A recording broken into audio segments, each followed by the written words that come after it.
are now in Belarus receiving care. Kiev says some freed soldiers had been captive since the war's start.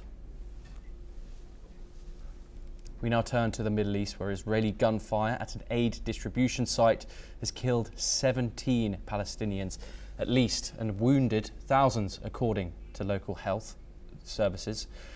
Meanwhile, Palestinian President Mahmoud Abbas wrote to French President Emmanuel Macron calling for Hamas to be demilitarized and to hand over its weapons to Palestinian security forces.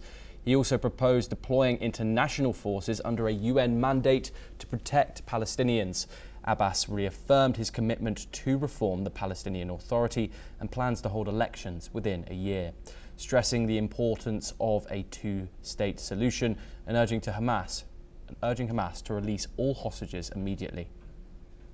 The letter also addressed to Saudi Crown Prince Mohammed bin Salman ahead of a Middle East peace conference was welcomed by the Elysee Palace as a positive step. Meanwhile, the Israeli army intercepted a projectile from Gaza.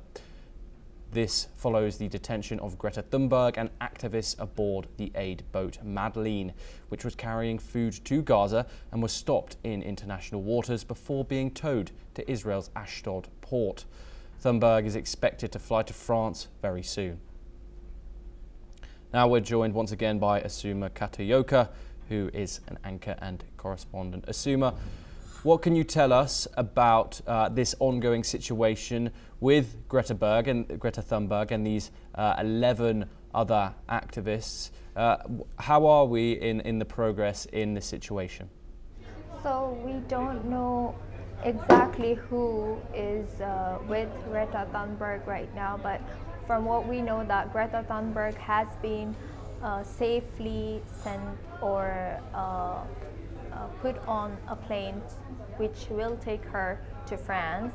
And from what we know, there were other people who were present in the ship Frontier with her, and among them 5 French activists are being held in Israel now.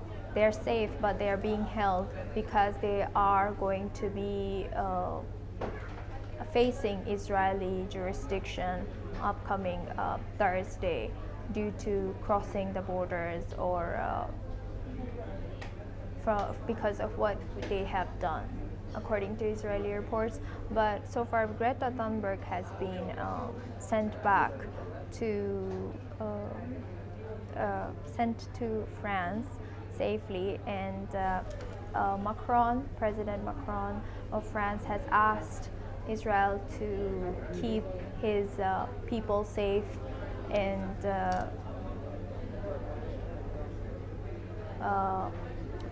Asuma, thank you very much for joining us. We seem to have some technical issues there. We now move on, and staying in the region of the Middle East, in a significant escalation, Israel has struck Yemen. The strike happened after the Israeli military had issued a stark warning to civilians at 3 key ports in Yemen.